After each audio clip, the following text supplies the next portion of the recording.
Hi friends, అంతా ఎలా ఉన్నారు? బాగున్నారా? నా ఛానల్ ఫస్ట్ టైం చూసిన వాళ్ళైతే సబ్స్క్రైబ్ చేసుకోండి, లైక్ చేయండి. అలాగే మీరు లైక్ చేసుకుంటే మాకు ఎంతో సపోర్ట్గా ఉంటుంది ఫ్రెండ్స్. ఓకే ఫ్రెండ్స్, ఈరోజు అయితే మేము ఏం కూర వండుకున్నామో చూపిస్తున్నాను. మా ఇంట్లో అయితేనే రొయ్యలు బంగాళదుంప వండుతున్నాను. అది ఎలా వండుతానో కూడా చూపిస్తాను, దానికి ఏమి వేస్తున్నాను కూడా చూపిస్తాను ఫ్రెండ్స్. ఓకే ఫ్రెండ్స్, రండి మనం రొయ్యల కూర ఎలా వండాలో చూపిస్తాను. ఇది వచ్చేసి ఫ్రెండ్స్ ఉల్లిపాయ పేస్ట్, అంటే అల్లం, ఎల్లుల్లిపాయ, టమాటా, ఉల్లిపాయ చేసి నేనైతే మిక్సీ చేసి పెట్టుకున్నాను పక్కనైతేనే.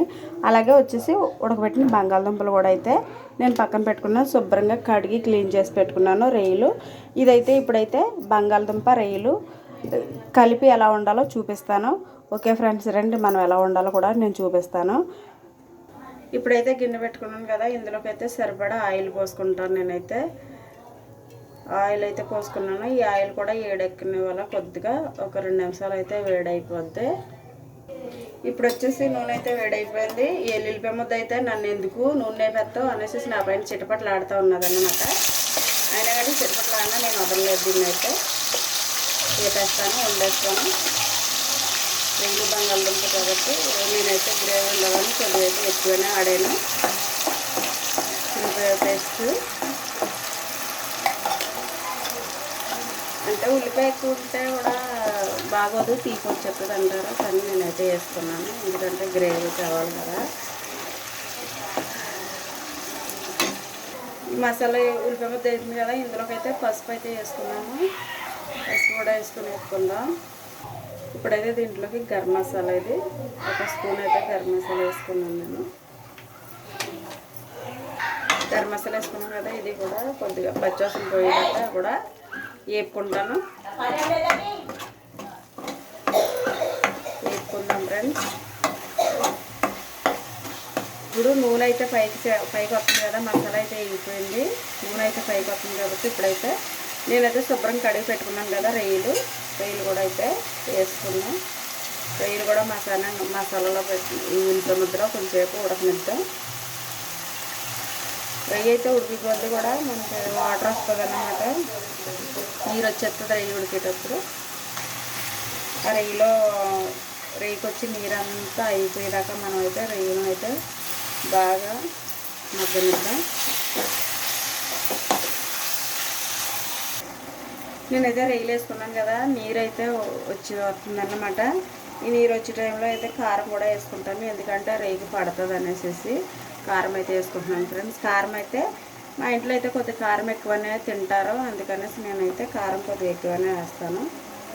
అలాగే మీ ఇంట్లో ఎంతవరకు కారం తింటారు అన్నది మీ ఇష్ట ప్రకారం ఉంటుంది కాబట్టి అది మీ ఇష్టం. నేనైతే 4 స్పూన్లు వేసాను కారం. మా ఇంట్లో కారం ఎక్కువ తింటారు. అలాగే ఉప్పు కూడా ఇప్పుడే వేసుకుంటాను అన్నమాట. ఇలా అయితే నేనైతే కూర అయితే వండుతున్నాను. బంగాళదుంపలు అయితే కొద్దిగా లాస్ట్లో వేస్తాను, ఎందుకంటే ఆల్రెడీ ఉడకబెట్టేసాను కదా, ఎక్కువసేపు ఉడకపోయినా పర్లేదు, లేకపోతే మళ్ళీ పీకిడైపోతాయి అన్నమాట. బంగాళదుంపలు అయితే శుభ్రం పేస్ట్ అయిపోతాయి కదా, అందుకనేసి అయితే నేను బంగాళదుంపలు అయితే ఇప్పుడు వేయడం లేదు. ఇదైతే కొంచెంసేపు ఇలాగా మగ్గనిస్తాను. మగ్గనిచ్చిన తర్వాత ఇంకా మొత్తం రొయ్యల్లో వాటర్ అంతా అయిపోయింది అనిపించుకుని అప్పుడైతే బంగాళదుంపలు వేస్తాను. ఇప్పుడైతే ప్రస్తుతానికి అయితే మూత పెట్టుకుంటాను నేనైతే.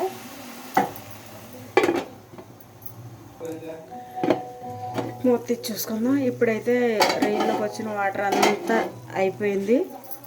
కాబట్టి ఇప్పుడైతే కలుపుకుని మొత్తం శుభ్రం అయితే వాటర్ అయిపోయింది మనకి.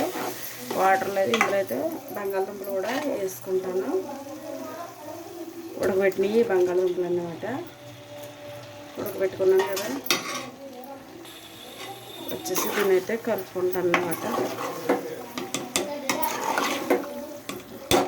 బంగాళదుంపలు అయితే వేసుకుని శుభ్రం కలిపేసుకున్నాను కదా, దీంట్లో అయితే చింతపండు పులుసు నేను పోతున్నాను. చింతపండు పులుసు కూడా పోసుకుంటున్నాను అన్నమాట. చింతపండు పులుసు అంటే మన నిమ్మకాయ సైజులో అయితే చింతపండు సరిపోద్ది. అలా అయితే చింతపండు పోసుకున్నాను. చింతపండు అయితే వేసుకున్నాను కదా, ఇప్పుడైతే దీన్ని నేను శుభ్రం కలుపుకొని మూత పెట్టుకుంటాను. మూత పెట్టేసుకుని తర్వాత వచ్చేసి నేనైతే మూత పెట్టేసుకుని ఇది వచ్చేసి దగ్గరికి అయ్యేదాకా అయితే ఉడికించుకుంటాను. పులుసు అంతా చింతపండు పులుసు అంతా మరిగిపోయి దగ్గర పడేదాకా అయితే నేను ఉడకనిస్తాను. ఆ తర్వాత అయితే 10-15 నిమిషాలు అయితే ఉడికిపోద్ది. మా ఆయన అయితే అలా చూస్తున్నాడు మిడుతుందని. నాకు తెలియదు ఫోన్ కట్టాను. మా ఆయన అయితే మిడుతామని చూస్తున్నాడు. నేను వాయిస్ ఇస్తున్నానని, ఎందుకంటే నా కూరలు బాగా అంటాడు అనమాట, అందుకని. సరే ఓకే ఫ్రెండ్స్, కూర అయితే అయిపోయింది. అయిపోలేదులే, ఇప్పుడైతే మూత పెడుతున్నాను. ఇది ఒక 10 నిమిషాలు ఉడికితే సరిపోద్ది. మూత అయితే పెట్టుకుంటాను. ఈలోగా అయితే నేనైతే కొత్తిమీర కూడా కోసి పక్కన పెట్టుకుంటాను అన్నమాట కూర ఉడికిలోగా.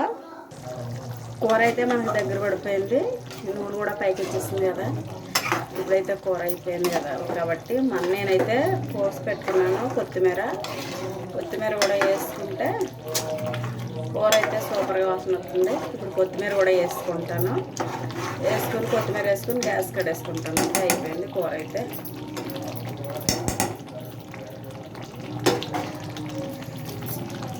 ఇలాగనే ఫ్రెండ్స్, నేనైతే ఇలాగే వండుతాను. మీరు ఎలా వండుతారో కామెంట్ చేయండి. వీడియో కొత్తగా చూసిన వాళ్ళైతే సబ్స్క్రైబ్ చేసుకోండి. Okay friends, bye. మీరు ఇచ్చే ప్రతి లైక్ నాకు ఎంతో సపోర్ట్గా ఉంటుంది. ప్లీజ్ ఫ్రెండ్స్, సబ్స్క్రైబ్ చేసుకోండి, లైక్ చేయండి, కామెంట్ చేయండి ప్లీజ్.